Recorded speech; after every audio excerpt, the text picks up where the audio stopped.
Mga idol, alam niyo ba na ang pagpapalit ng stator ng TMX Alpha 125 ay napakadali lang? Kita niyo naman nasunog ang wiring ng stator na to. Ito nga pala yung papalit natin. Nabili ko pala to sa halagang 800. Sa part na to ay tanggalin natin yung tatlong tornilyo na malapit sa starter.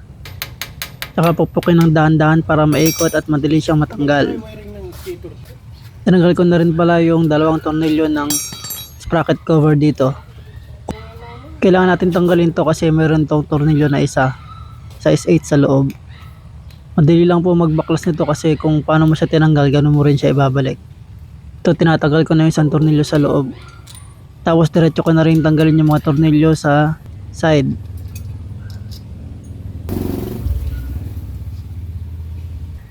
Siguraduhin nyo lamang na natanggal nyo na lahat ng tornilyo. Isa naman yung size na size 8 po lahat yan. Kung hindi ako nagkakamali, bali 8 yung tornilyo dyan.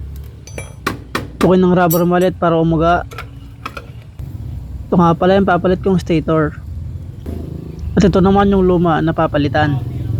Gamit lang tayo ng mga alit para matanggal yung tornilyo na to.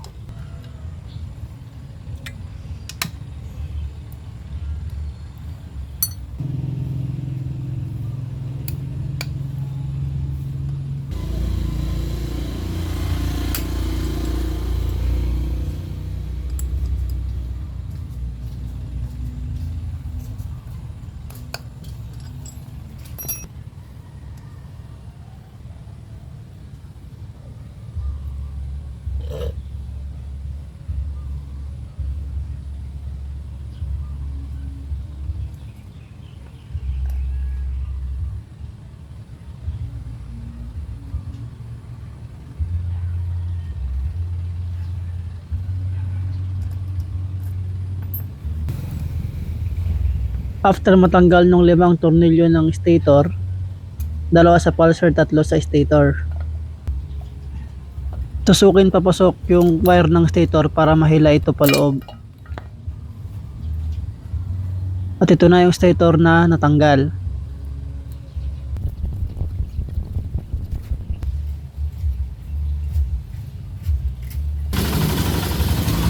Gawin natin yung bagong stator. Pagkakabit nito, madali lang to. Kung paano mo tinanggal yung luma, ganoon din yung pagbabalik sa bago.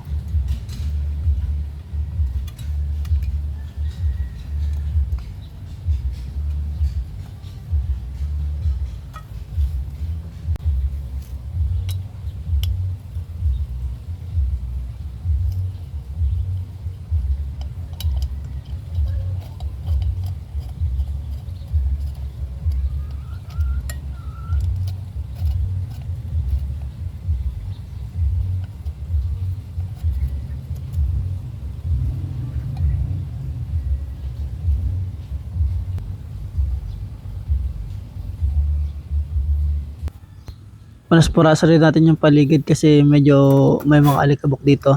Tanggalin natin para di mapasok. Yan, kung paano natin siya tinanggal, ganoon din natin ikakabit.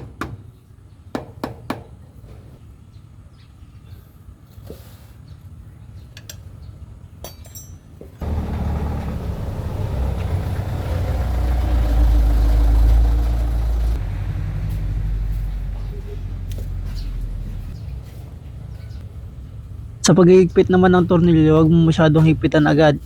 Siyempre, daan-daan lang sa pagigipit, baka makasira tayo dito. Hirap na.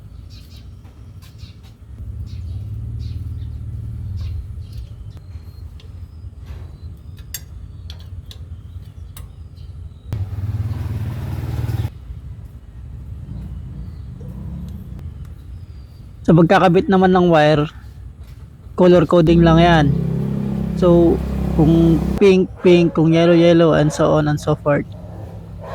Madali lang yan, basic lang yan.